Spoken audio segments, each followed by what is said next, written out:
Welcome to our channel. If you want to link your card to Apple Pay, follow these step-by-step instructions to enable contactless payments from your iPhone or Apple Watch. Step 1. Open the Wallet app on your iPhone.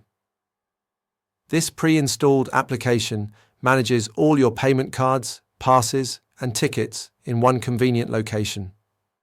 Step 2. Tap the plus icon in the upper right corner to begin adding a new card to your digital wallet for use with Apple Pay.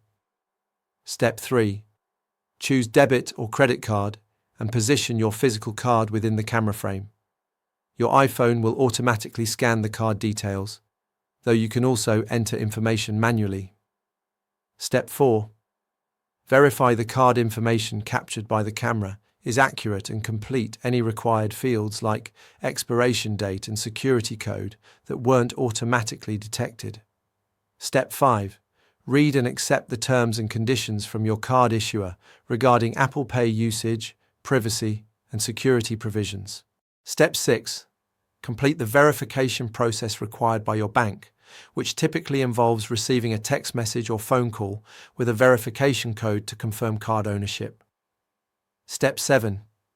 Once verified, your card appears in the Wallet app and is ready for use at any store accepting contactless payments. Your iPhone or Apple Watch can now make secure payments with a tap. Step 8. Set your default card if you have multiple cards in Apple Pay by pressing and holding the card in Wallet and selecting Set as default card. Don't forget to like this video and subscribe to our channel.